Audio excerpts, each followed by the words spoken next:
धनी धनी चैत महीनावा के सुघर समयानु हो। धनी धनी चैत महीनावा के सुघर समयानु हो। रामा प्रगट भये रघुरैया परम सुख दयानु हो। रामा प्रगट भये रघुरैया परम सुख दयानु हो। धनी धनी अवधनी पतिवारा प्रभु प्रगटावही हो। रामा धनी धनी माई कौशलाई तीनवा दिखावही हो।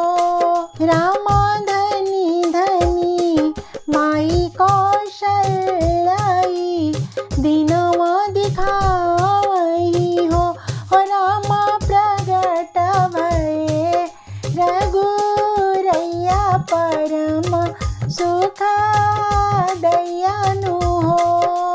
रामा प्रगट भये रघुरैया परम सुख दयानु हो। जो सुख दुर्लभ ब्रह्मा आदि सब देवही हो। जो सुख दुर्लभ ब्रह्मा आदि सब देवही हो।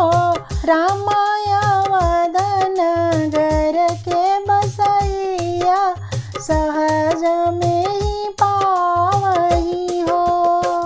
रामाया वदनगर के बसैया सहज में ही पावही हो। अरे रामा प्रगट भये रघुरैया परम सुख दयानु हो। अरे रामा प्रगट भये रघुरैया परम सुख दयानु हो। दुआरा बाजे बधैया महल बीचे सोहर हो। रामा सोहत रानी जी के गोद ललनवा मनोहर हो। दुआरा बाजे बधैया महल बीच सोहर हो। रामा सोहत रानी जी के गोद ललनवा मनोहर हो। रामा सोहत रानी जी के गोद ललनवा मनोहर हो। रामा प्रगट भये रघुरैया परम सुख दयानु हो। रामा प्रगट भये रघुरैया परम सुख दयानु हो। आरती करहि युति जन मंगल गावही हो। आरती करहि युति जन मंगल गावही हो। रामा सिया जीवन धन अति सुख पावही हो। रामा सिया जीवन धन अति सुख पावही हो।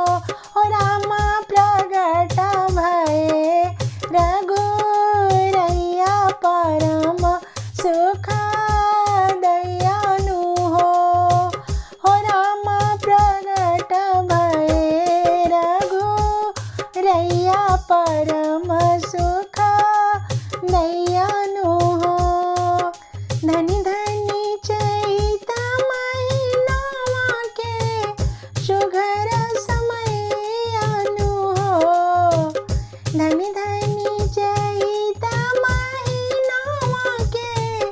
सुघर समय अनु हो रामा